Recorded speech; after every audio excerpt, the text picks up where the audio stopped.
Hey guys, welcome back again to my channel. So sa video na to, this is very interesting para sa mga nagbabalak bumili ng second-hand smartphone ng Samsung.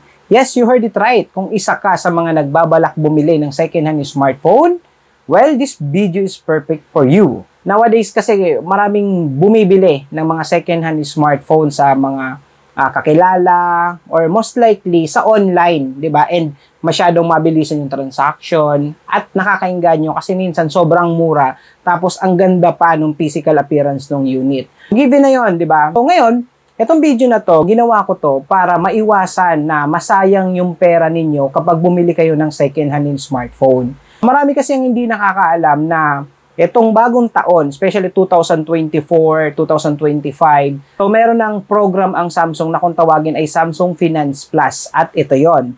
Sa mga wala pang idea what is Samsung Finance Plus, pwede nyo mapanood dito sa aking YouTube channel yung full details kung paano siya i-avail, paano siya gamitin, paano mag-apply, mga requirements and so on. Ito, panoorin nyo siya dito, no? Ito lang naman ay isa sa mga mode of payment ng Samsung na wherein pwede ka mag-avail ng gamit lang one valid ID, walang credit card na kailangan, and at the same time, zero interest. Bakit papasok ngayon itong Samsung Finance Plus para dun sa pag-check ng mga bibili natin na second-hand smartphone? So, mahirap makabili ng unit na naka-Finance Plus ng Samsung. Nakikita ba kaagad sa unang tinginan po kapag example, nakipag-meet up ka to buy the second-hand smartphone ng Samsung? Hindi po agad-agad nakikita. Dapat meron talaga kayong gawin na mabusising pag-check sa unit bago kayo makipag-done deal. And nang sa ganon, maiwasan po na masayang ang inyong pera. Bakit?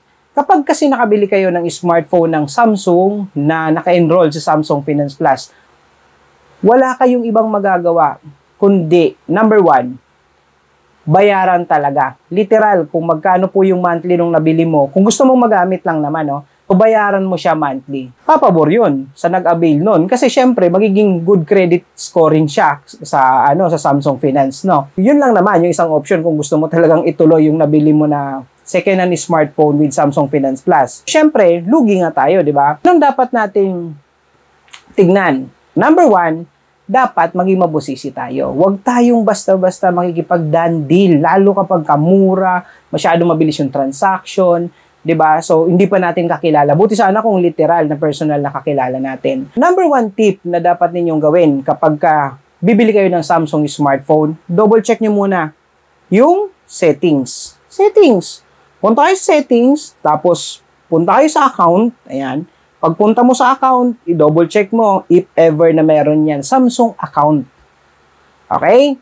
Bukod sa Samsung account, if may Gmail account or yung Google account, double check nyo. Kapag meron kasi nun, number one, pwede mong ipa-log out. For example, siya naman talaga yung personal user ng smartphone na yun. Ipa-log out mo kasi required yun na i-sign in yung pinaka password ng account na yun. It's either the Samsung account or the Gmail account. Pa-log out mo. So, okay na. Na-check na natin. So, example, walang Gmail, walang Samsung account. Okay na. Nakapass na tayo doon. Next, na gawin mo is i-connect mo sa Wi-Fi or data yung smartphone na binibili mo. So, lagyan mo sa SIM 1 ng mobile data or SIM card na may data, lagay mo sa SIM 1 and then i-restart mo siya. Please make sure na naka-turn on yung mobile data, no? So, pag restart, okay na, nag-restart na, no? Check mo ngayon, okay? Explore mo. Check mo mabuti if ever may lumalabas ba na icon ng Samsung Finance Plus. Check mo kung may nadagdag na icon. Okay na, no? So, upon doing that, na-check mo ngayon, walang lumalabas na icon. Huwag ka magpakampante. Ang gawin mo, i-factory reset mo ngayon yung smartphone na bibilin mo na second hand. Factory reset mo sa harapan ni seller. Factory reset mo, huwag ka mahiya. Okay na, no? So, after that, after mo ma-factory reset, set up mo hanggang sa manavigate mo ulit siya. Alright? Next na dapat mong gawin ay, nagawa mo na siya, di ba? Punta ka ulit ng settings. Pagpunta mo ngayon ng settings, ang gawin mo naman, punta ka ngayon dito sa software update. Now, if yung ka-meet up mo or yung kausap mo na seller ng smartphone ayaw magpa-software update or sasabihin niya na na-software update naman niya or ayaw niyang ipa-click, dun pa lang, i-cancel mo na yung transaction. Dahil 100% po naka Samsung Finance Plus yan. Ano ang mangyayari kapag like for example, na software update mo na? Ngayon, pag na software update mo na, okay na, na-set up mo na siya. Magugulat ka, meron na yan dyan icon ng Samsung Finance Plus.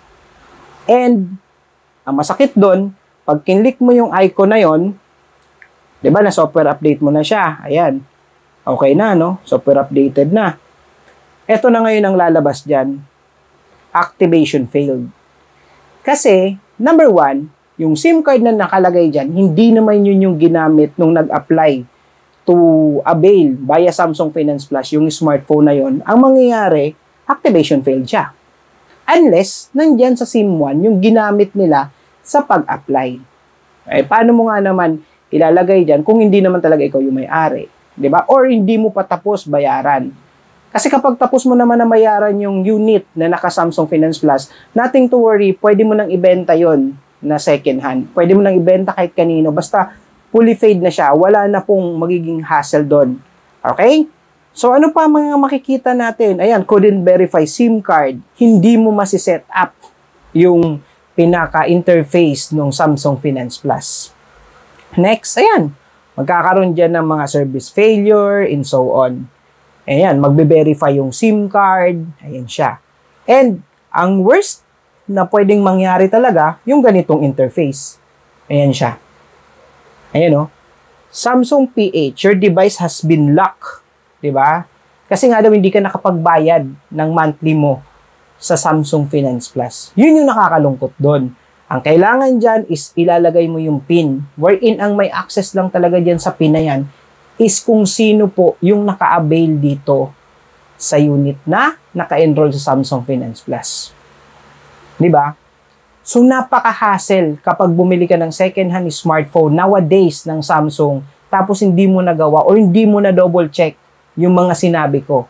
Sayang yung pera, di ba? Most likely naman kaya tayo bumibili ng second hand na smartphone, gusto nating makatipid, di ba? Sayang kasi kung mamaya yung pinaghirapan nating pera is wala lang, nag-bye-bye lang, di ba? So marami namang nag-o-offer sa online na mag-bypass, magtanggal nung lock.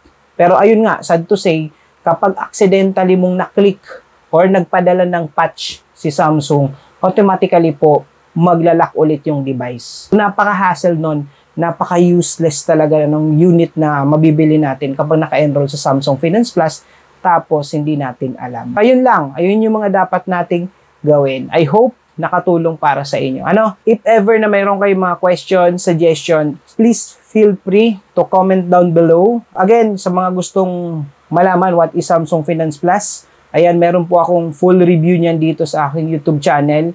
Panoorin nyo po. Isa yan sa magandang alternative if ever na gusto mo lang din naman palang bumili ng smartphone and then gusto mong makatipid, kumbaga ayaw mo magpakawala ng isang bagsakan, ayan, pwede nyo i-consider yung Samsung Finance Plus kasi 100% zero interest yan and then one valid ID lang po ang kailangan. Yun lang dito sa ating suggestion and tips kung ano yung mga dapat gawin if ever na nagpa-plan ka to buy a second-hand Samsung smartphone as of 2025. Alright?